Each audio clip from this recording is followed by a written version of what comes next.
Well, each week, a group of insiders joins me to offer perspective on some of the week's top stories. This week, sounding off on Ambrose Property Group doubling down on its Waterside Project in downtown Indianapolis.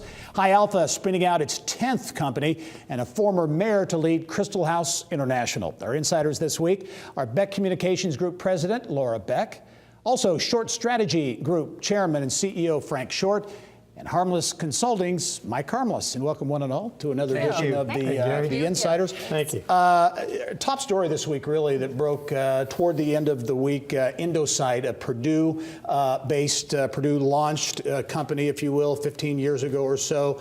Cancer therapy company acquired by Novartis, the big international pharma company, for $2.1 billion. A huge number. If you remember, the exact target Salesforce deal was $2.5 billion.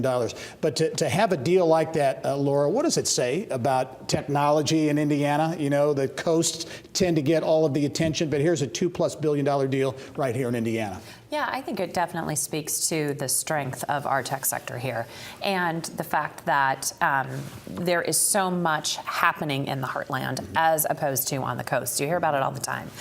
So it's incredibly exciting when you pull together all of the assets that were behind it. It really shows how strong we are and how much we are continuing to grow. Mike, do you think that Indiana is kind of beginning to emerge out of the so-called flyover state status? Yeah, I think so, and I think it's an evolution that's occurring with the higher education folks. I think that Mitch Daniels certainly is taking Purdue, challenging them to do things new and differently. I think IU is being incredibly well led. There's a lot of innovation and creativity going on in those two schools and all the public and private institutions.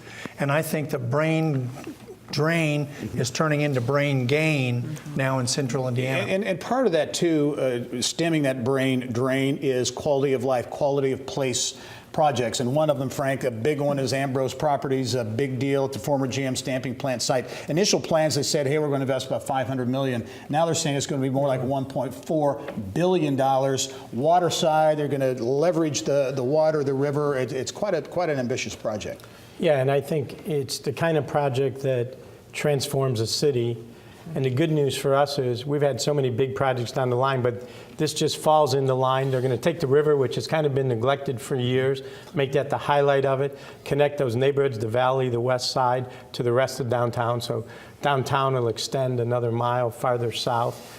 But I think the fact that it's a mixed use and everything they're talking about, you know, you combine that with Bottle Works up on the other end of Mass Avenue, you know, it's just another tie-in for the quality of place. You know, you can get on those scooters and go everywhere you want now.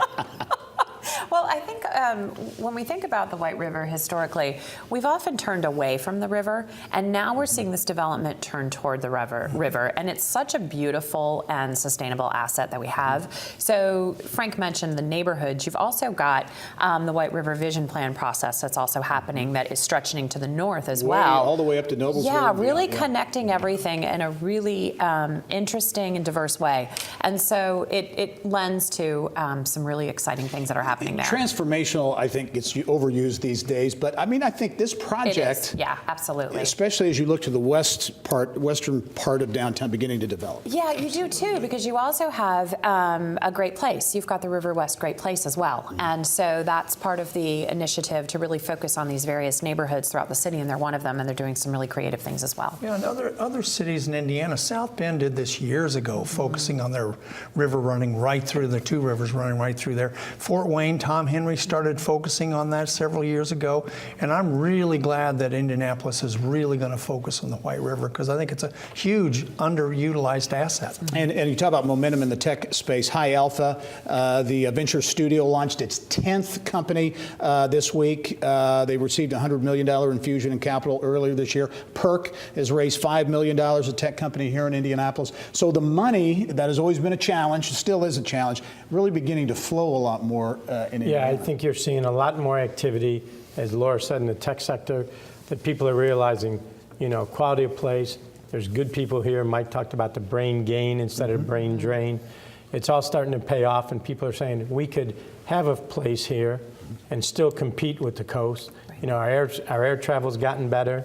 You can get to the West Coast on direct flights. You can get to Austin. You can get to the East Coast on direct flights. So it all falls in line, and the cost of living is so much better here. you know, $5 million in Indianapolis goes a lot farther than it does a lot of other places. Yeah, and you know, you talk about a sector of the economy that's very important, the convention business, obviously, and one of the biggest of the entire year takes place in the week ahead, and that's the National FFA Convention and Expo. 67,000, maybe close to 70,000 people there, and Laura, the importance of that, I think, is on multiple levels, and there's going to be a decision. It's committed to Indy through 2024, a decision on where it goes beyond that. It's down to Indianapolis and Atlanta. So that'll be a big choice for the organization with implications for Indiana. Well, I don't think it should be a big choice for them because I think we are the natural fit for it. We are a top-notch convention town. We do it better than anybody else, and we know that. And at the same time, we also, located where we are and the innovation that's happening in the agricultural sector, we're really just the perfect place for it. So I'm very hopeful they stay and happy to make that pitch. You got to be quick on this. Christel announced retiring as Christel House International CEO. She'll stay on the board. Bart Peterson will be her replacement. Like all of your thoughts, quickly. Yeah, quick. I mean, you know, Bart started in the family business. I mean, he's, you know, he learned the private sector. Was a great mayor, great policy mind. You know, he was wonderful at Lilly. I mean, couldn't be a better fit. And you worked for Bart. I did, and right? he still claims me, I think. Yes, he's a great policy mind. I'm really excited to see what he's going to do. Well, I think he was the first mayor that, you know, got the right to authorize charter schools. He's been an innovative thinker in education, been chairman of the Mind Trust board since he left office. You know, he'll be a great addition. And, you know, I mean, Christel House's mission of helping the neediest children in the neediest places in the world, Bart Peterson will do a great job in that role. Yeah, and should also end by saying, can't overstate the importance of Christel Hahn's contributions philanthropically. Very important. For that. Frank Short, Mike Harmless, Laura Beck, thank you one and all, and we'll be right back after this.